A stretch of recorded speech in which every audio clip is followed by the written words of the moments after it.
বর্তমানে কিছু কুলাঙ্গার বের হয়েছে, কিছু নাস্তিক বের হয়েছে, যারা আমার নবীর আদর্শের উপরে আঘাত করে, আমার নবীর চরিত্র নিয়ে আঘাত করে। তাদেরকে পরিষ্কার ভাবে বলতে চাই, আমার নবীর ইজ্জতের উপর যদি আঘাত আসে, মুসলমান এক মুহূর্তের জন্য বসে থাকবে না। ঠিক না?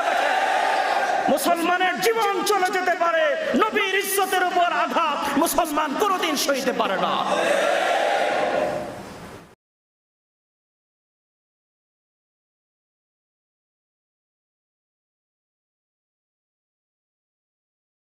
তো পৃথিবীতে এরকম অনেক নেতা পাওয়া যায়, অনেক নেতা পাওয়া যায় যার কর্মীরা বলে আমার নেতার চরিত্র ফুলের মতো পবিত্র, আমার নেতার চরিত্র ফুলের মতো পবিত্র। খোঁজ নিলে দেখা যায় মদ খায় 5 ওয়াক্ত। এরকম আছে না নাই? আছে। মদের বোতল দিয়ে ভরা নেতার বাড়ি।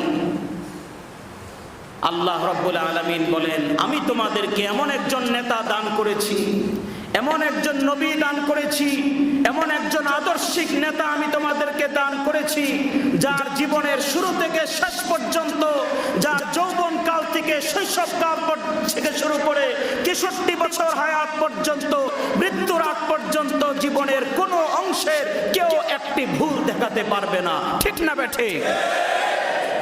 বরং তার চরিত্রের উপরে কোন কাফের পর্যন্ত কলম ধরতে পারেনি। আবু জাহেল, উতবা, সাইবারা পর্যন্ত, মক্কার বড় বড় কাফের পর্যন্ত আমার নবীর ইজ্জতের উপর আঘাত করতে পারেনি, নবীর চরিত্র নিয়ে কথা বলতে পারেনি। তবে বর্তমানে কিছু কুলাঙ্গার বের হয়েছে, কিছু নাস্তিক বের হয়েছে, যারা আমার নবীর আদর্শের উপরে আঘাত করে, আমার নবীর চরিত্র নিয়ে আঘাত করে। তাদেরকে পরিষ্কার ভাবে বলতে চাই, আমার নবীর ইজ্জতের উপর যদি আঘাত আসে, মুসলমান এক মুহূর্তের জন্য বসে থাকবে না। ঠিক না? মুসলমানের জীবন চলে যেতে পারে, নবীর ইজ্জতের উপর আঘাত মুসলমান কোনোদিন সইতে পারে না।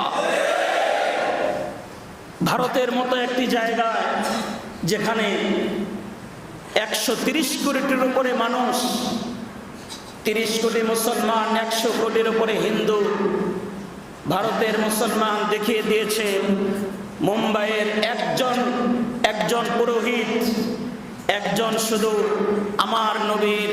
আমার নবীকে নিয়ে কটাক্ষ করেছে। লক্ষ লক্ষ মুসলমানরা জীবন বাজি রেখে মুম্বাইয়ের দিকে তারা লং মার্চ করেছে। ঠিক না বেঠি? এক মুসলমান ভাইকে জিজ্ঞেস করেছে, আপনি কেন এসেছেন? আপনি তো নবীকে দেখেন নাই। সে পরিষ্কার জবানে বলে দিয়েছে, मोहम्मद के सिवा कोई जिंदगी नहीं, मोहम्मद के सिवा कोई जिंदगी नहीं। মোহাম্মদকে ছাড়া আমরা জীবনকে কল্পনা করতে পারি না। আমার জীবন যতদিন বেঁচে থাকবে, যতদিন আছে, নবীর ইজ্জতের উপর কোনো আঘাত আমরা সইতে পারবো না। ঠিক না বেঠে? তাসলিমা নাসরিনকে আমরা থাকতে দেই নাই, আহমদ শরীফকে আমরা থাকতে দেই নাই, হুমায়ুন আজাদ এদেশে থাকতে পারে নাই। এদেশে যত নাস্তিক ব্লগার মাথা চারা দিয়ে ওঠো, স্পষ্ট ভাবে বলে দিতে চাই, আমার নবীর ইজ্জতের উপর আঘাত করলে আমরা তোমাদেরকে এই দেশ থেকে বিতাড়িত করে ছাড়বো ইনশাআল্লাহ। আল্লাহ পাক আমাদের সেই ঈমান দান করেন। সবাই বলি আমিন।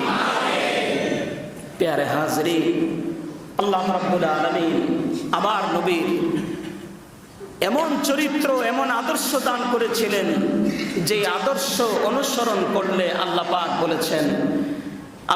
বলেছেন এই আদর্শ যদি অনুসরণ করো, আমি আল্লাহ দুনিয়াতেও যেমন তোমাকে ইজ্জত দান করব, আখিরাতে আমি আল্লাহ পাক নবীজির সঙ্গে জান্নাতে থাকার ব্যবস্থা করে দিব। সে নবীর আদর্শ আমরা গ্রহণ করতে চাই তো ইনশাআল্লাহ। আল্লাহ পাক আমাদেরকে কবুল করেন। সবাই বলি আমিন।